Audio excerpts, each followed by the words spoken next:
Religious leaders have added their voice to the fight against crime and violence. Over the past 7 years, since Lucia has been rocked by a surge in homicide rates and episodic gun violence, with the nation left in shock by the audacious, deadly November 18, 2024 Derek Walcott Square drive-by, the brazen incident in the middle of the day in the heart of the capital, Castries, has been widely condemned. Now the head of the local Roman Catholic Church, Archbishop GABRIEL Malzaire, in a statement, contends that the crime problem did not just surface. Instead, he argued that it stems from years of disregarding the signs and allowing anger and hatred to fester.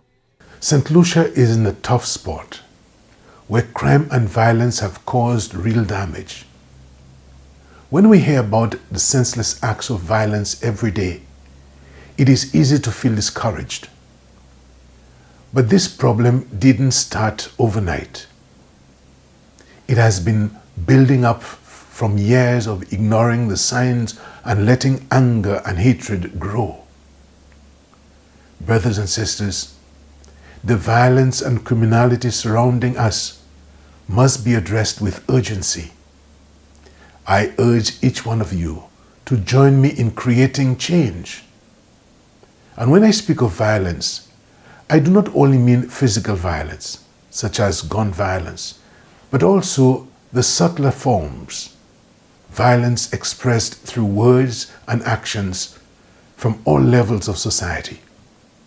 I condemn all such destructive acts, whether committed by individuals or by institutions.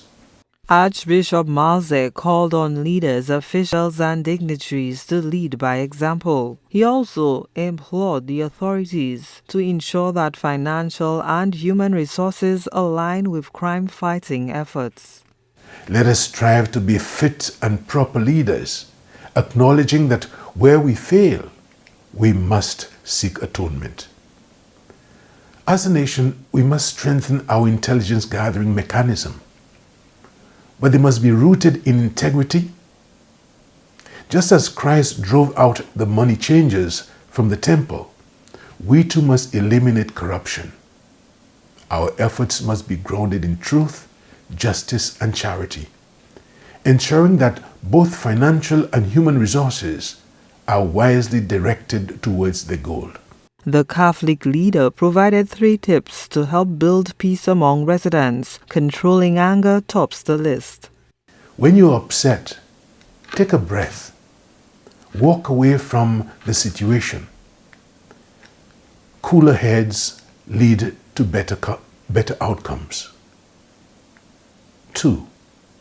Seek peace by learning and practicing ways to resolve conflicts without violence. Encourage your friends to do the same. 3. Be accountable.